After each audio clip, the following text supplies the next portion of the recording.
एक बार एक अध्यापक एक अमीर परिवार के शिष्य के साथ कहीं जा रहे थे, तो उस शिष्य को कुछ मजाक सूझी।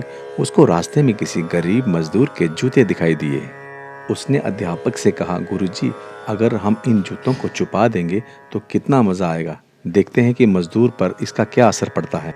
लेकिन गुरुजी ने कहा, नहीं, गरीब इंसान के साथ इस तरह का भद्दा मजाक करना ठीक नहीं है। गुरुजी ने कहा, क्यों ना हम इन जूतों में कुछ सिक्के डाल दें।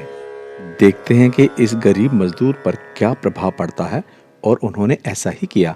जैसे ही मजदूर अपना काम करके लौटा और उसने अपना एक पाँव जूते में डाला, तो उसको कुछ कठोर सा महसूस हुआ। उसने अंदर हाथ डाला तो उसे कुछ सिक्के दिखाई दिए। वह थोड़ा आश्चर्य में पड़ गया। आसपास किसी को देखा तो कोई भी दिखाई नहीं दिया। उसने जैसा ही दूसरा पैर अपने जूते में डाला, वापस उसको उसमें कुछ सिक्के दिखाई दिए।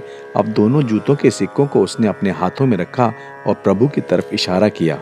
हे प्रभु, पता नहीं किस भले मानुष ने ये सिक्के मेरे जूतों में छुपाए हैं, लेकिन जिसने भी छुपाए हैं उसको मेरी दुआ है, ताकि इन पैसों से मैं अपने बच्चों और पत्नी के लिए कुछ खाना और दवाइयाँ ला सकूँगा।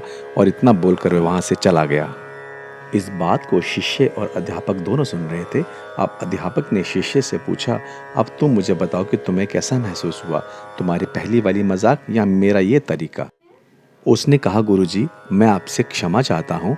अब मुझे समझ आ गया है कि सच्ची खुशी किस चीज़ में है। जब हम किसी का मजाक उड़ाते हैं तो हमें कुछ पल का आनंद तो मिलता है, लेकिन इससे हमें बद्दुआ भी मिलती है।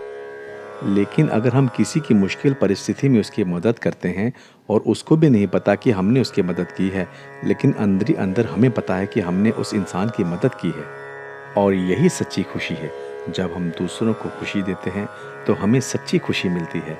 कहानी अच्छी लगी हो तो लाइक ज़रूर कर दीजिए। धन्यवाद।